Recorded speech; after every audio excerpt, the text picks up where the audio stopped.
Welcome to the Animal Wellness Podcast, all about improving the lives of animals with better policies and practices in government and business. Brought to you by Animal Wellness Action, where we believe helping animals helps us all. Here's your host, Joseph Grove. Welcome, everyone. Hi, I'm Joseph Grove, and I'm glad you are with us for the show. Ryan is our producer. Ryan, I was listening to our last episode in which we made a promise to our audience that we would do more shows. Yet that was the first week of January, I think. Here it is March. We're slackers. We are slackers when it comes to updating the show. But we continue to work on getting more episodes out. Thank you for your patience. Glad you tune in when we do post one, our audience. And be apprised that we are working on a way to bring some additional support to the show. And in fact, I'll say to our listeners, if you know of anyone who would be interested in volunteering to help put these shows together, we could use some extra bandwidth. So we would appreciate learning about that. You can email me at joseph@animalwellnessaction.org. But until then, I think we've got a good show for you today. Most of our episodes go pretty deep into the weeds when it comes to legislative affairs, what senators doing what regulations are being put out there. They can be pretty technical. So every once in a while, I like to cleanse the editorial palette by talking about things that are more on the ground level, eye to eye with the animal. We had a fascinating show last year with a woman who rescues gamecocks, has a sanctuary for them. She pulls them from people who have been arrested for fighting the birds, or law enforcement gives them to her. And it was an incredible story. And I'm excited today to have three people involved on similar levels with different animals on this broadcast. So I want to introduce two of them. They'll be in part one of the show. The third guest will be in the second part of the show, and we'll get to her in a little bit. But with us right now, we have Paul Collins and Alecia Torres. So Paul is our state director for Animal Wellness Action in Wisconsin, which is also where Alecia lives and works. Paul is a lifelong animal advocate who was born and raised in Wisconsin. He holds a Bachelor of Science in Disaster and Emergency Management from Upper Iowa University, which everyone knows is better than Lower Iowa University, right? I mean, that's why they call it Upper. He's worked as a public servant in law enforcement and higher education public safety agencies for more than 2 decades. Paul has had a lifelong passion for animals and has been actively advocating for them for more than a decade in his home state, especially for wildlife. He is also a board member of Friends of the Wisconsin Wolf and Wildlife and worked with Wisconsin-based Alliance for Animals. He did that in 2019 to help design and erect numerous billboards about how Wisconsin pays reckless hound hunters when their dogs are killed by wolves. So you're a hound hunter, you're out there, you're trying to kill a wolf, the wolf gets the dog. Wisconsin was paying for the dog, which for those of us in the animal space just sounds obscene. Paul lives with 4 rescue dogs and 2 rescue cats. He has also worked with wildlife rehabilitators to transport injured and orphaned wildlife for many years. And I also appreciate always talking to Paul. We won't get into it here, but he is an avid aviation enthusiast. So if you follow Paul on Facebook, you'll see all of his adventures in airplanes, his models, the air shows he goes to, and I find all of that absolutely fascinating. Alecia is the operations director at Heartland Farm Sanctuary up there. Heartland provides specialized care to rescued farm animals, offers empathy-based humane education programs, and provides experiential therapy for young people in partnership with our animals to create a mutually supportive space for healing. So I'm glad to have both of you folks on the show. Paul, before we understand more about Heartland Farm Sanctuary, tell us from an Animal Wellness Action State Directive's perspective, what's going on in your state? What are some of the big issues you're facing right now, and what are you up to up there? With Wisconsin, the number one priority always seems to be wolves and wildlife. That's always been the priority since I started with the organization. Or not necessarily the only issue facing animals in Wisconsin, but it's always been the big one. And Of course, we're a huge agriculture state, so there's always issues around farm animals and such. And we have a very hostile legislature that makes it extremely difficult to get any animal protection laws in place. So unfortunately, we're kind of always on the defensive when it comes to our wildlife and our domestic animals. But that's kind of why I became a volunteer with Heartland Farm Sanctuary, so I could actually see the positives of working with animals and not always having to dwell on the negatives. So right now in Wisconsin, the main thing I'm working on is getting ready for a wildlife lobbying day at the Capitol in Madison on April 18th. There'll be more information about that to Animal Wellness Action followers and people that are interested. But right now, with our legislative session kind of winding down, there isn't too much going on that front. Well, tell me how you heard about Heartland Farm Sanctuary and what you do for them now. I first heard about Heartland. Well, I know I first heard about Heartland probably back in 2011 or 2012. And one of the most overlooked parts of any story that you hear about animal rescues is what happens to the animals afterward. And you hear about the animals that are rescued from cockfights, neglect, abandonment, but we hear very little about how or even if they're able to live out the rest of their lives. So when I first heard about Heartland, I was quite intrigued, and I decided it was something that I had to make a visit to. So when I learned about their sanctuary in Verona, Wisconsin, which was at the time much smaller facility than they have now, I found out that they were dedicated to giving abandoned, abused, and neglected farm animals a home. And this was everything from miniature horses to cows to even emus, who I work with on a weekly basis now at the sanctuary, and I just absolutely adore them. Not something you get to see every day in Wisconsin. So anyway, after visiting the sanctuary back in, I think it was 2012, I started donating a small amount of money each month. They have a program called Stable Supporters, where you give a small amount each month. And I've been doing that for years. And of course, I always wanted to volunteer, but where they were located in Verona was extremely inconvenient for me, since I work a full-time job during the week, and getting there early on the weekends just wasn't going to work out. But I made a visit to, after I became state director, I made a visit to Heartland and met with Alecia and Jen Kors, who is the director of Heartland. And they told me about they're going to be relocating to Wisconsin, which is where I live. And it was just a little bit outside of town. So I no longer had any more excuses. I absolutely had to start volunteering.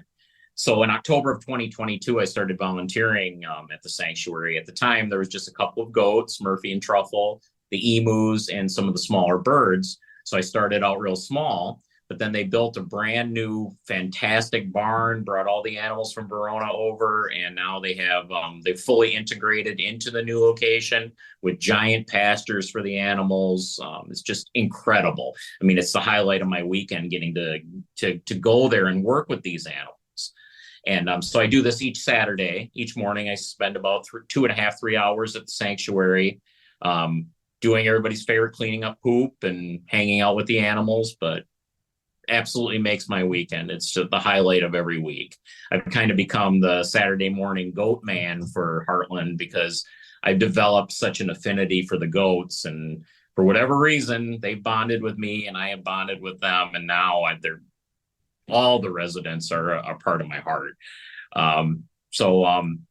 It doesn't mean that I prefer the goats over the other animals, because I absolutely adore all of them. They're wonderful, but it's given me a unique opportunity to work with animals that the average person wouldn't normally be able to work with. I mean, animals that people that see as food, or they see as a product, whatever else. I get to work with them and learn their personalities and learn that each one is an individual, and each one deserves protection, and each one deserves to live out their lives. And I found that I spend so much time dwelling in the negative when it comes to animal protection stuff, because as I mentioned earlier, we're always on the defensive here in Wisconsin, always.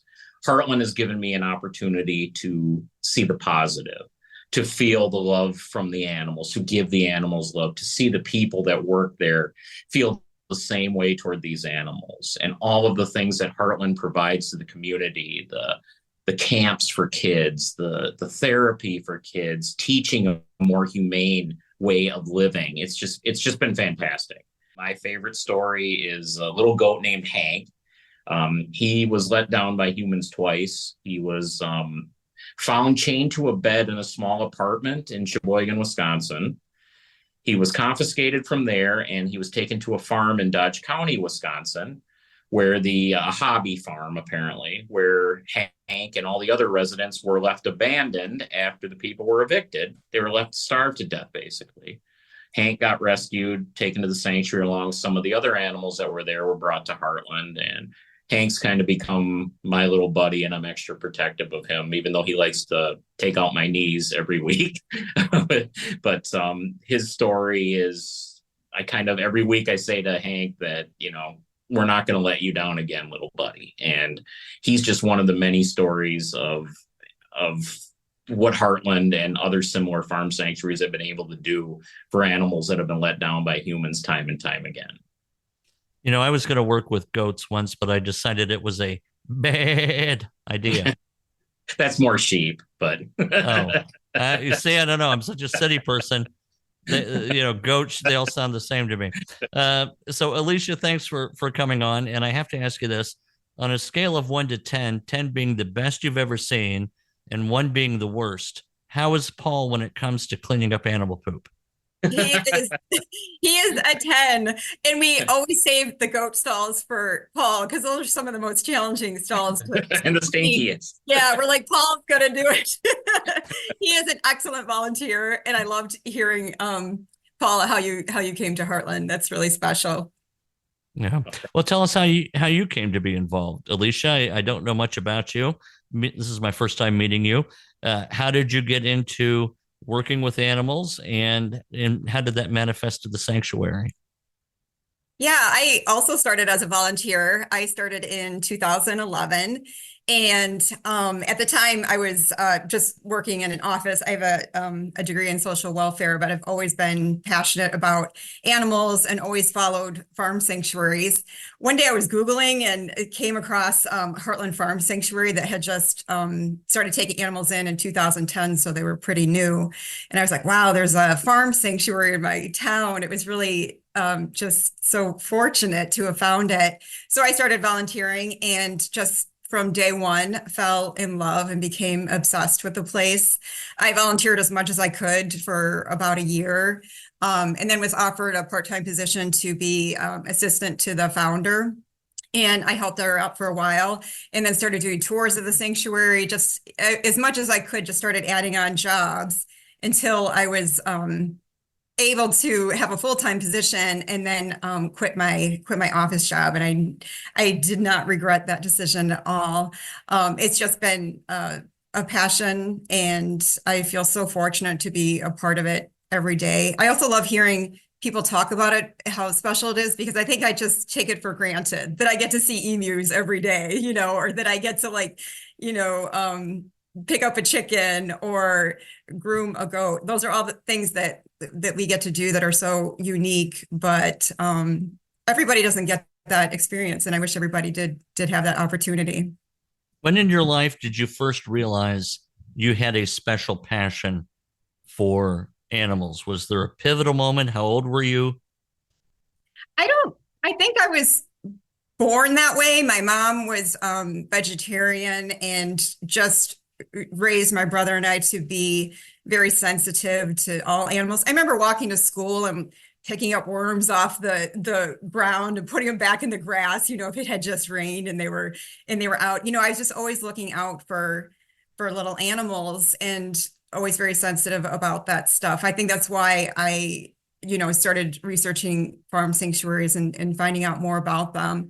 I have been vegetarian for about 30 years and went vegan almost 15 years ago. So I feel like I've always been that animal lover, but just growing and learning more, starting to just understand the systems that are in place and how we use animals. So I just feel like I've always been that way, but obviously just evolved as I've grown.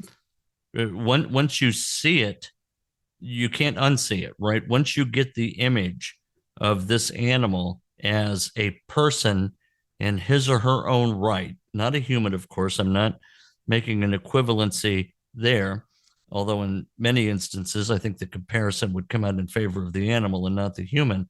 But once you understand that personhood, that there's a life there, that there's a there there, there's a something worth saving, an individual and unique inside these animals, you can't go back. Paul, I just want to resonate too with what you said a second ago about the work on the farm being helpful to your overall advocacy. I went to a farm sanctuary a few months ago now to do a video, and got to spend time with, some of the pigs. They had some cows and some other animals. And it was so refreshing. It really reminded me of why I do what I do. And it's this way, obviously, for you, Paul, on Saturdays, and you every day, Alecia, it reminds you of why you do all the work. Most of my job, and Paul's, yours maybe the same way when it comes to this stuff, is we sit at a computer and we type emails and we do podcasts, for example, and so much of it is detached from the animal. It really is heartening to go out and be there and interact with them, because it is an interaction if you look at it and pay attention to it. So I'm going on too much about it, but I really do love this subject.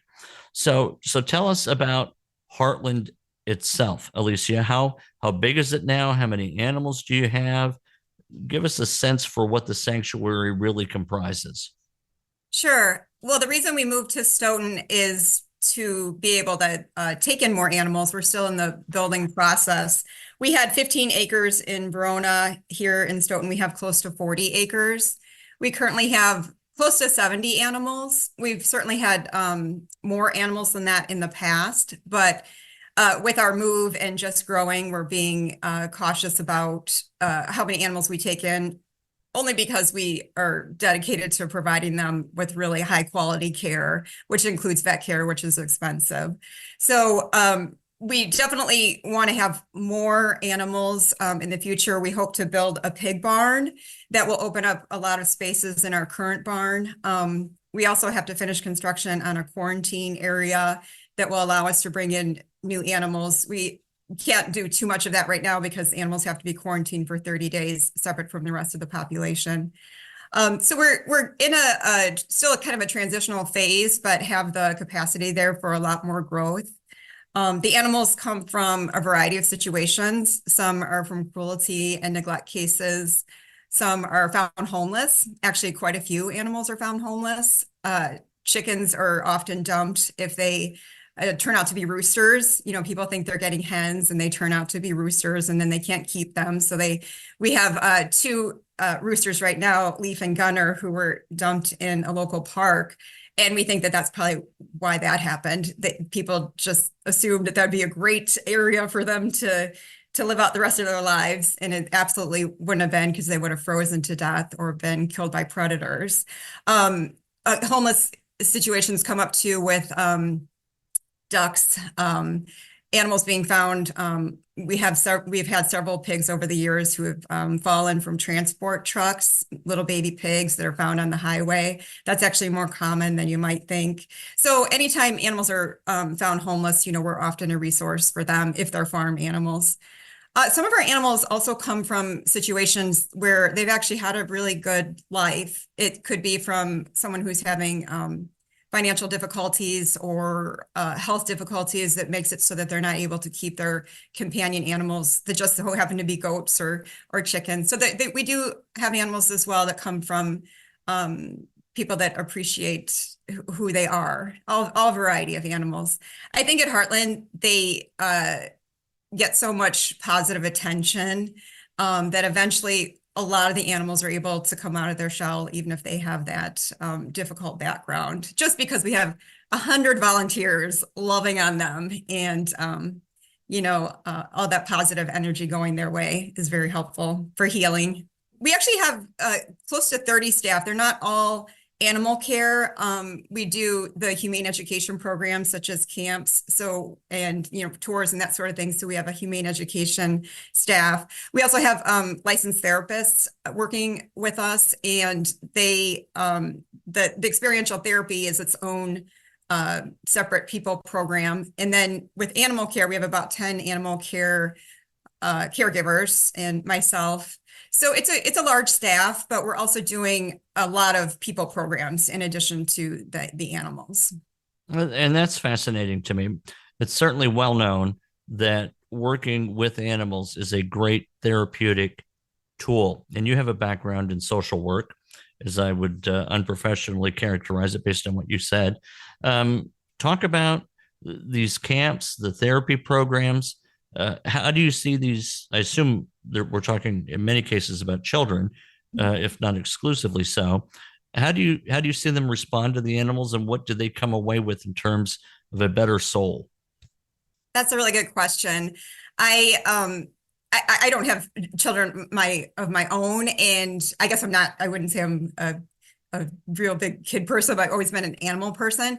But my absolute favorite thing at the sanctuary is camp time when there's kids there, because I see the wonder and the excitement for meeting these little people that are, different from the dogs and cats that they know.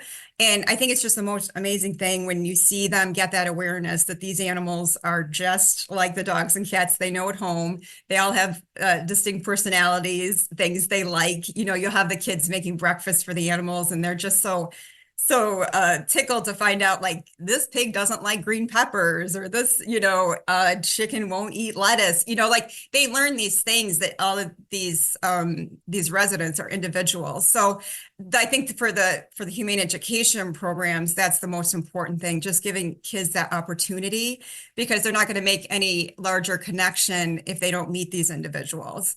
Once they meet them and understand that this is somebody with a name and a personality, then it's a lot easier for them to be compassionate to all animals. The therapy programs, we're really careful not to call them animal-assisted therapy. Instead, we do experiential therapy. And that is because we're not requiring the animals to take part in therapy sessions. There's each child that comes to work with a therapist, there are certain goals that they're trying to accomplish. And those goals could be accomplished by a walk in the woods, or doing crafts, or, saying hello to an animal.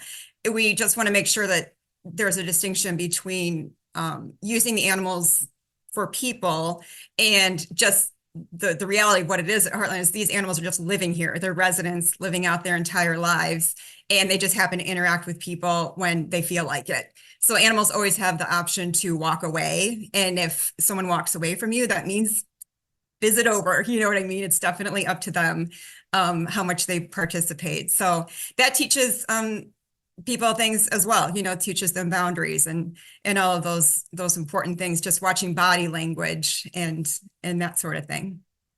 Yeah. So it sounds like that approach to the animal is very much, well, it reminds me, let me just say it this way. When I was married and we had, the cats, there would be a cat sleeping on the bed, and one of the kids would say, well, I want to go get the cat and bring it in here so it can lay on me. And I would always say that you're violating that cat's rights. I said it somewhat as a hyperbole, but my point is that the cat isn't there just so we can pick it up and bring it and set it on our laps whenever we feel like having a cat on our lap. It's one thing if the cat wants to come and sit on your lap, terrific, but it's not a prop for you to just bring like a pillow. Is that kind of the same mentality? Is that what's going on with that, Alecia? Absolutely. Yeah, you hit it right on the head. These are individuals with free will, and they should be able to do exactly what they want to do within reason. We obviously have to have fences and pens to keep them safe, because we're on a highway. So there's those type of things. But we do those things because these are domesticated animals who aren't going to survive in the wild on their own. But in their spaces that we have created for them, it is absolutely their choice. They have choice over what they do. I love that, and I'm going to play this for my now adult children and say, burn. I was on to something. Thank you. What kind of psychological challenges a child might have would warrant a therapist recommending some experiential therapy with you? Is this depression, shyness, ADHD? What are the diagnoses you're seeing? It could be any of those. We don't often know, at least I should say, I don't often know, being in the animal care department, I don't often know what the specific diagnoses are that the kids are coming in with. But, yes, all of those things you listed, autism, anything that, if their families have felt that they would benefit from this very peaceful sanctuary setting can come here. I think that really the most important thing when you're talking about the animal part of it, as I mentioned, they may never see an animal here if they don't choose to. They may be off in the woods doing something if that's more therapeutic. But something that I have seen myself is that for kids or for anyone who may be having challenges communicating with an animal is a heck of a lot easier than communicating with a person. They don't judge us. They, as we mentioned, their choice being with us, just the fact that they want to be with us and share companionship with us is very rewarding.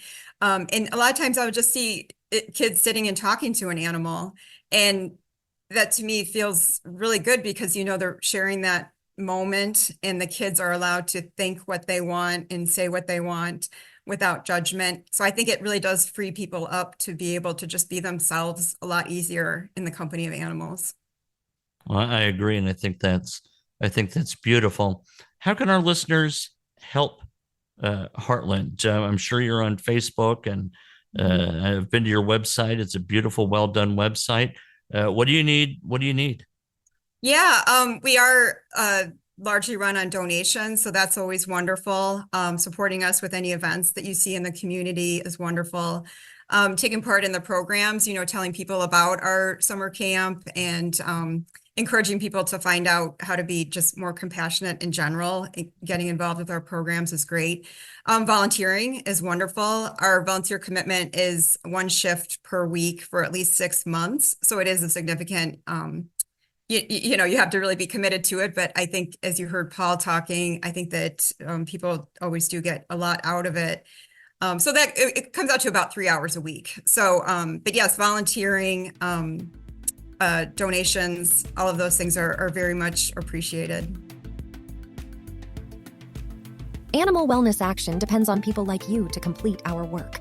Our recent victories to protect big cats, spare beagles from pharmaceutical tests, and convince Nike to stop killing kangaroos for shoes would not have happened without the financial support of our donors. Become one today at any amount. Visit animalwellnessaction.org/donate to join our fight against animal cruelty of all kinds. That's animalwellnessaction.org/donate. Welcome back from the break. Thanks for staying with us. As I mentioned, we have another guest on the show. Her name is Robin Herman. Now, full disclosure, I know Robin rather well. We are cousins. We grew up mostly together. We're a couple of years apart. Robin, I almost said you were a couple of years older, but that wouldn't necessarily be politics. So I'm just going to say we're mostly contemporaries, and I owe Robin a lot. She was one of my childhood best friends. She and I played Hot Wheels together for years, and she introduced me, as I grew up in a home that was more hee-haw than hip-hop, to rock and roll music.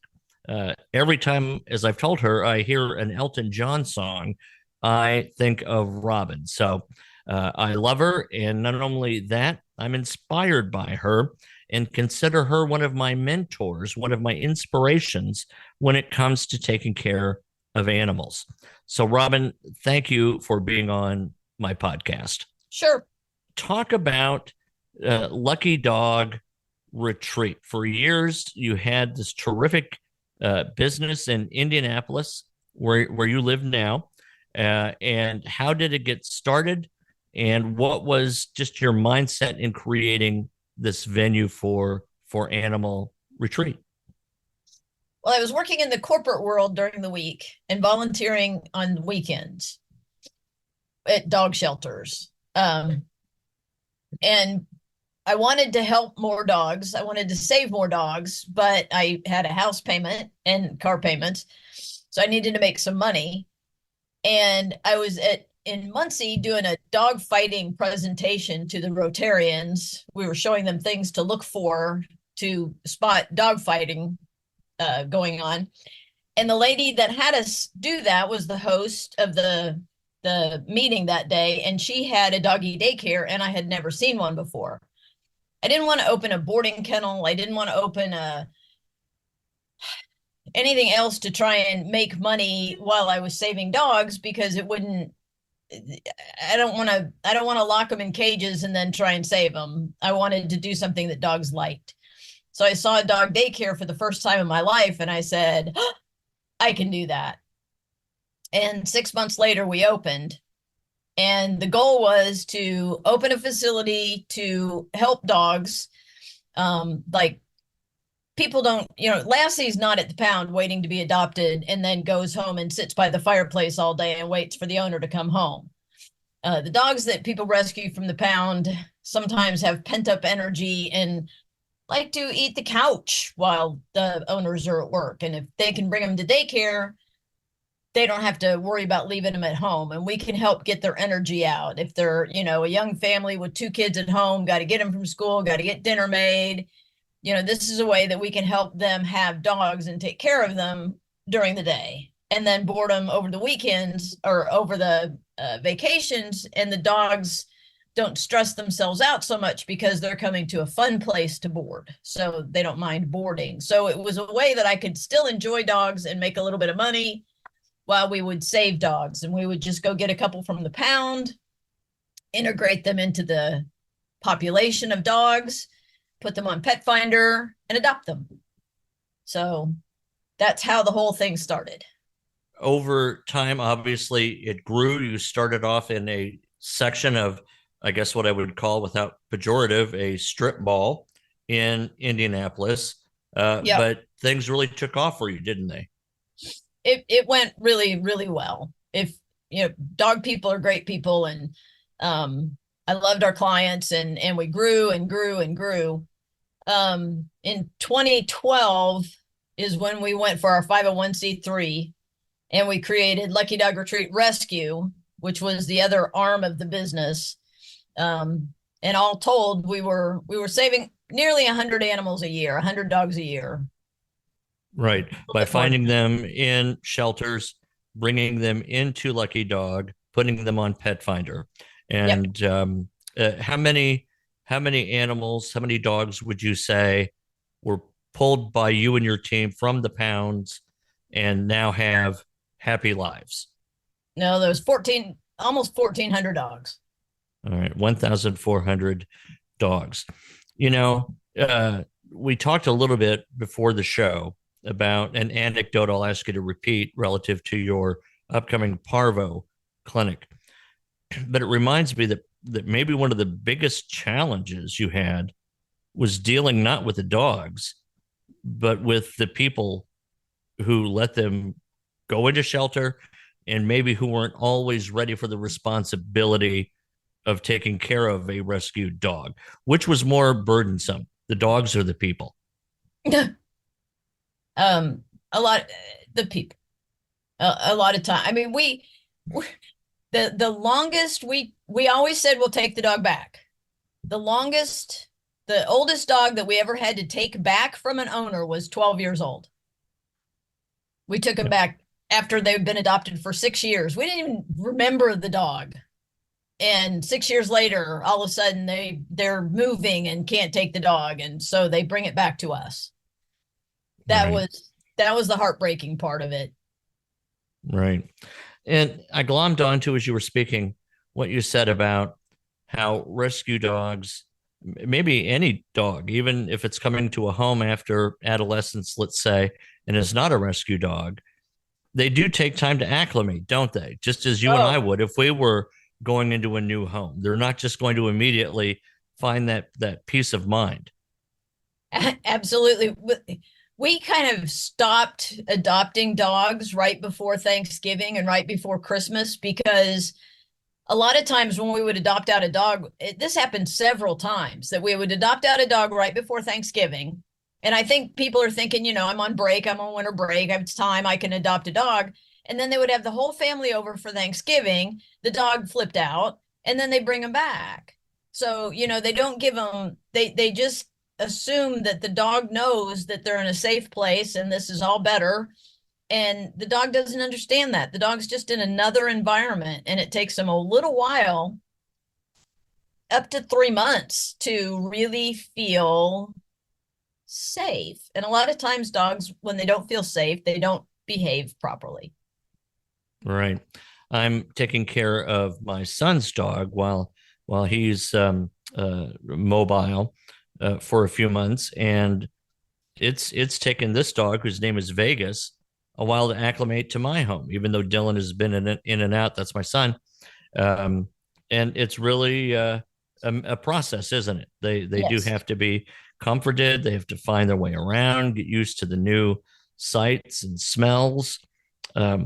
I think in the old house in which I live, there are squirrels. I'm hoping they're squirrels that like get into the crawl space, and sometimes I can hear them, and it drives Vegas crazy.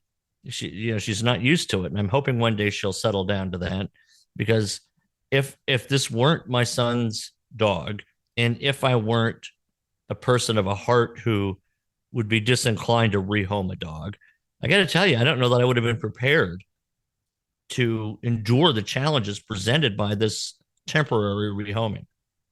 Well, and a lot of times people misunderstand dogs. Most of the time dogs react out of fear, but they're not fearful like we are. They're not going to, well, some of them are, they're going to go hide in a corner. But a lot of times, dogs are set to protect themselves. And if they hear something that's scary, they're going to go get it before it gets them, because they're animals and they still have little lizard brains that they operate out of. And a lot of times their immediate response is misconstrued as aggression when it's just fear. And Interesting. And a dog, by the way, my fine cousin, will not acclimate to noise. You have to counter condition that behavior. So maybe every time the squirrels scratch, you take a handful of kibble and throw it into the carpet and make the dog go find it and distract them from the scratching. And then sooner than later, the dog is going to say, oh, scratching, food. And scratching is going to become a good thing to happen instead of a scary thing to happen. Just throwing that out there. No, that's good, because I was thinking of stocking up on NyQuil. And for you or the dog? Maybe both of us, Robin. I'd been thinking the dog, but maybe me. No NyQuil for the dog. Dogs can take melatonin. Oh, really? Yeah. Right. No. Interesting. Might try a white noise machine so the dog can't hear the scratching. Talk about COVID, Robin, because I know I heard all kinds of stories about, yay, the shelters are empty. This is a great thing for dogs. It turned out to not be the case, though. That is very true. Two things happened during COVID. One, people decided that they had nothing better to do at home, so they might as well get a dog, which is a great idea, because now they're home, they can work with the dog. Then while that was going on, there were people that thought, well, since the shelters are empty and people want dogs, we'll just invite little Buffy over, and Buffy and Freddie can make more puppies and we'll sell them, and we'll call them Doodles or something. We'll get them curly and call them Doodles, and we'll sell them for whatever, and we'll make some money. So we had two things going on. The backyard breeders, this gave a vehicle for them to peddle their puppies, while, the normal amount of dogs are still being born. And then when people had to go back to work, so the dog finally acclimated to home. They acclimated to the computer. They acclimated to going potty several times a day. They acclimated to a lot of things. And then all of a sudden we go back to work and the dog is left alone all day and is now terrified because they're alone and they're set to protect this huge house. And they haven't been acclimated to being in a crate. So while they're terrified in the house, again, a misunderstanding that people think the dog is trying to get back at them. The dog just destroys the house because it's in a panic, running around, trying to look out windows and trying to figure out what it's doing, and has a lot of energy that it doesn't know what to do with except to eat the couch. So we marched the dog back to the pound. So now the pounds have been full for at least a year, just packed from dogs being returned, puppies being returned, and just the whole supply chain got way out of whack. You know, I figured it was the case that people brought dogs back whom they regretted adopting. It did not occur to me that part of the problem is the backyard breeding you talked about. So, Robin, I would imagine while you're running the retreat, you had difficulty with staffing. You probably struggled, I would guess, as many employers did, to find and keep people during and in the aftermath of the epidemic. Absolutely. And when you're talking about jobs in animal care, I cannot hire. I worked for McDonald's for 28 years. I could teach anybody how to make French fries. I could teach anybody how to make a hamburger. That would go pretty quickly. You cannot teach people how to manage several dogs. They're all different. There's no one answer that's going to work for every dog. The kids need to work there. They need to know the dogs. They need to know what works for each dog. So a lot of turnover in young workers is just a recipe for disaster in the shelters, in boarding facilities, everywhere, because there's no SOP on how to manage a particular dog. They're all different. They all perceive things differently, and it's just getting to know them. So the labor force was fraught with turnover, and no matter how of a happy place we tried to make it, you know, there's still things going on, and the parents are home. The kids don't want to drive. So the parents have to stop what they're doing and take the kid to work. And so I sold the profit side of the business, the employment side of the business, and we kept the rescue. Gotcha. I did want to ask before we move away from COVID completely and the impact on shelters of the post-COVID animal care world. I believe it's the case that many shelters which had been, excuse me, no kill had to resume euthanizing animals. Oh, absolutely. Absolutely. Right. I mean, they were in the halls. There's, you know, and people blame the shelters. Our shelter takes in about 34 dogs a day. And that's just the Indianapolis metropolitan area? Correct. And where are you going to put them? They got to go someplace. And it's not fair to put them in a little box. They're freaked out, the smell of panic, and, you know, then they lose their little minds in those little cages, and it's not fair to them. Right. No, for sure. So thank you. So you recently sold the for-profit side, which means in essence, you're retired, fair to say? I am retired. Yeah, but I think retirement life for you will not look like what one normally envisions retirement life to be. If I know you, you're going to be as busy as you ever were. Yes. Yes. With dogs. All right. With just dogs. More with my dogs than everyone else's dogs. Right. Yeah, I will let our listeners know that Robin is very involved with duck diving.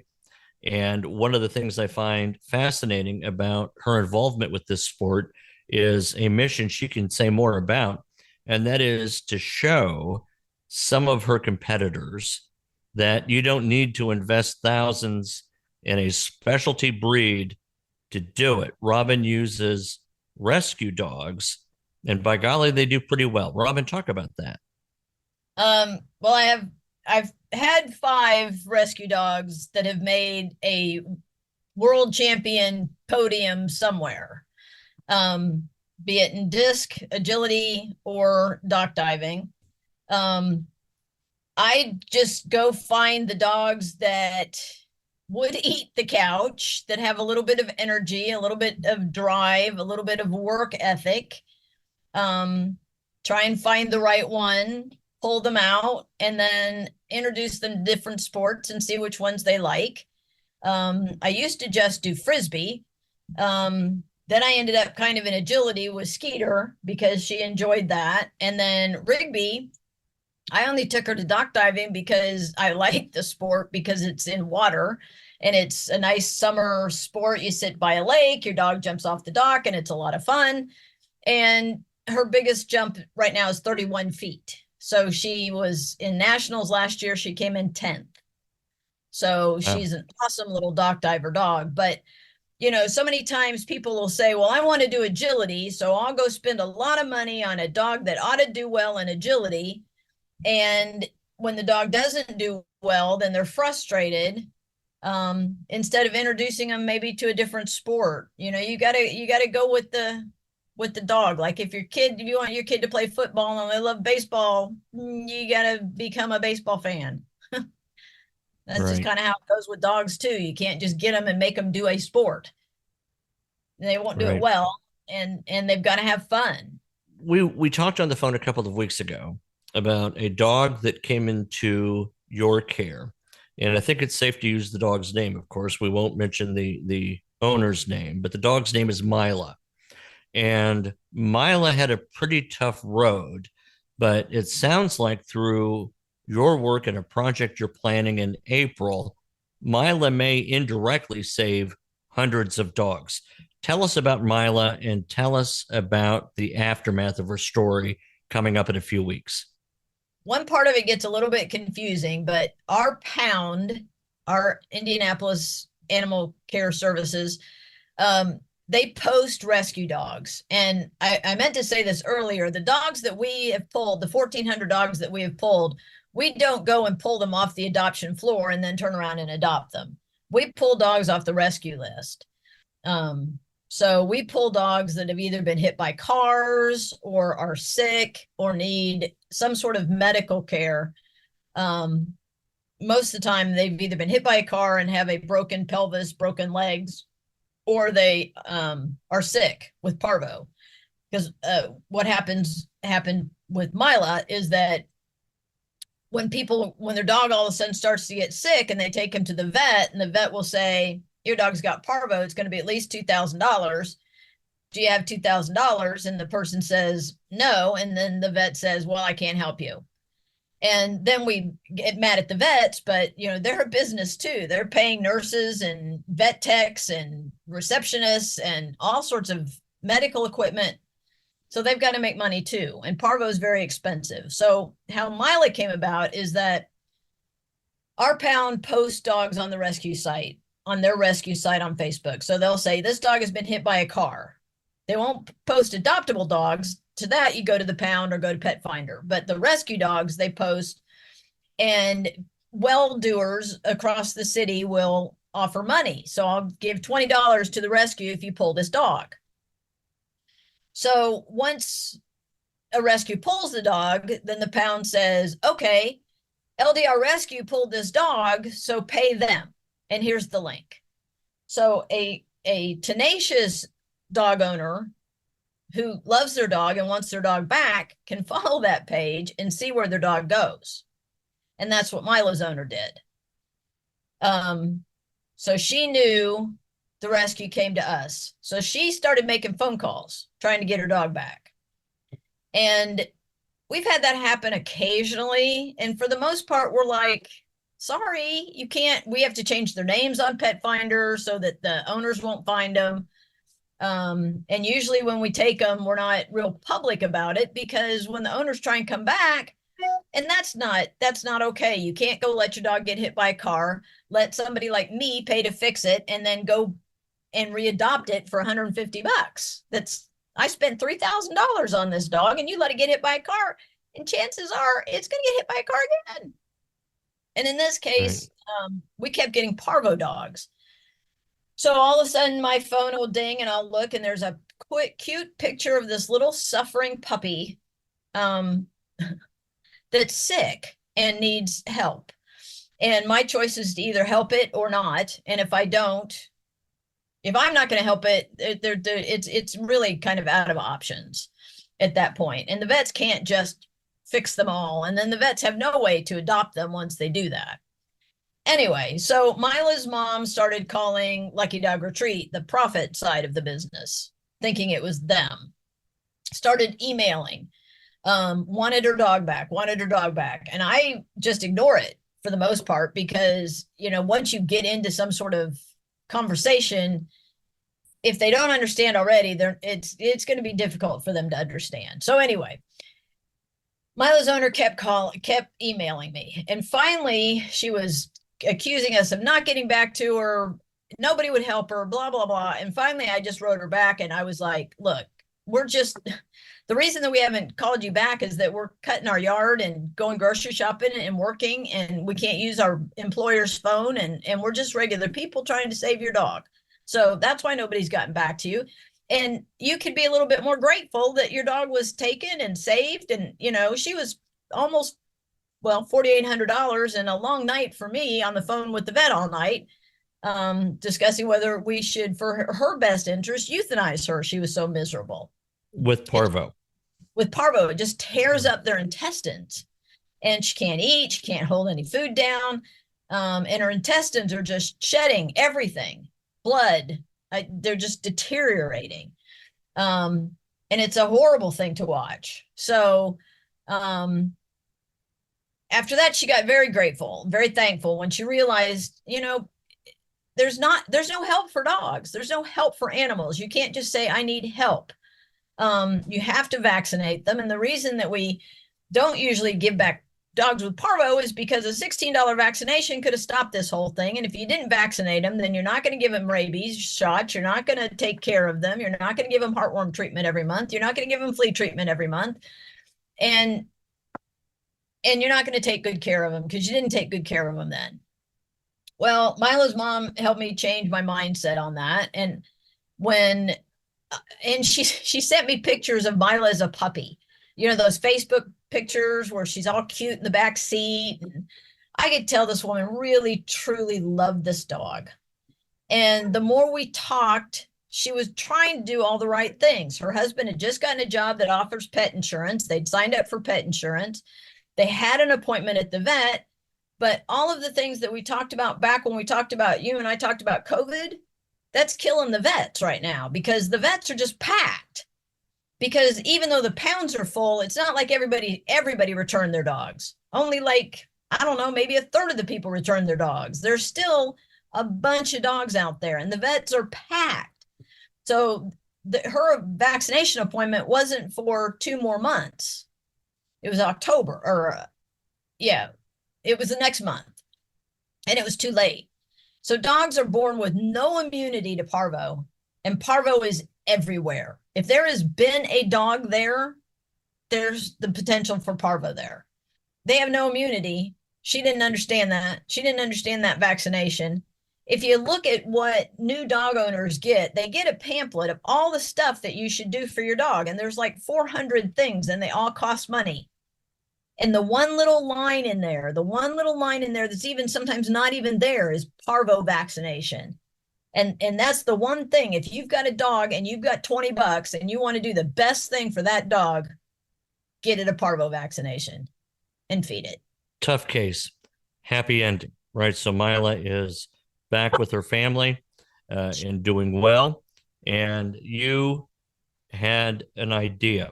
Why not make it easier for people who may not have resources or time or savvy to take care of the parvo vaccination on their own? You're going to help many of these people get it. And you've named the project Indy's Parvo Project. Tell us what that is and when it is. if we found all the vaccinations, they were donated. Petco Love donated the PHPP vaccinations. Banfield donated the rabies vaccinations. Our rescue bought the syringes and all the other things that we're going to need to do that. And basically, April 13th at 1505 Sherman Drive, Indianapolis, Indiana, at Fido's parking lot. Fido is Friends of Indianapolis Dogs Outside. They help build fencing and things for inner city dogs. We will vaccinate your dog for parvo, free. And if we it's drive-through too, right? I mean, pretty much drive-through. Here's your dog. Give a shot. Here's your vaccination card. See ya. Mm-hmm. God, and amazing. It wasn't going to be just parvo, but we've managed to get some other things going as people have stepped in. But the main thing is you won't leave there without a parvo vaccination. Right. How many dogs do you hope to vaccinate that day? My goal is my hope is 500. Prevailing wisdom is 250. All right. So between 250 and 500. Yep. Okay. All right. And then if this is a success, do you plan others in the future, or is this one and done? We're doing it again May 11th because 2 vaccinations is important. If you've never been vaccinated and you get one vaccination, it's effective, but it'll be twice as effective if you get one more vaccination, one more booster for that vaccination. So we're doing it again May 11th. So we'll expect new dogs and we expect a lot of return dogs. And then we're going to see where it goes. We'll keep the ldrrescue.org is our website, and we'll keep lists of free vaccination clinics. Well, what we'd like to do, if we can get it down a little bit smaller, is do it like on our church parking lot and, across the city in different places so we can get to more dogs. Right. So the URL is ldrrescue.org. Yes. All right. And we'll put that in, as they say, the show notes. And if they wanted to find you on Facebook, what do they search in Facebook to find you? LDR Rescue. Okay. All right. Okay. Very good. All right. Robin, it sounds like an amazing project. And I love leveraging the hard case of Mila to do the much greater good that will occur on April 13th. So I think that's an extraordinary story. And it fits in nicely with one of my core beliefs that nobody can do everything, but everybody can do something. In the first part of the show, we talked to a man who donates part of his Saturday every week to take care of animals at a farm sanctuary. You are setting up something a little bit more grandiose and complicated, but ultimately, exponentially more effective, and that is this vaccine clinic. We don't have to do everything to help animals. We can do a little bit every now and then to help animals, because let's face it, most of the world does nothing. Most of the world does nothing to help people or animals. So even by making this tiny effort, or not so tiny effort, we help the cause. We make a dent in the universe, as Steve Jobs might have phrased it. So, Robin, I do appreciate it. Anything I've not asked that you want to address? The parvo vaccination is important, but the education is even more important. It's somehow we have to let everyone know that they have to have a parvo vaccine. It's when we have babies, now not to put them on their stomach when they're little, but we didn't know that then. And if we don't tell people, then they're not going to know, and it's not their fault. And it's easy for us as animal welfare people that know everything about dogs to assume that everybody knows everything about dogs, but they don't. They don't understand that, nobody hears about a dog down the street that got rabies. So a rabies vaccination, yeah, whatever, I'll chance it. You shouldn't, but I get that, but you can't fix what you don't understand. And we've just got to educate that if you can't do anything, do one thing, a parvo vaccine. Thank you for listening to the Animal Wellness Podcast. Please be sure to subscribe so you don't miss an episode and follow Animal Wellness Action on Facebook, Twitter, Instagram, and LinkedIn. To stay current with all of our news and information and to take action to help animals, sign up at animalwellnessaction.org. Until next time, remember that helping animals helps us all.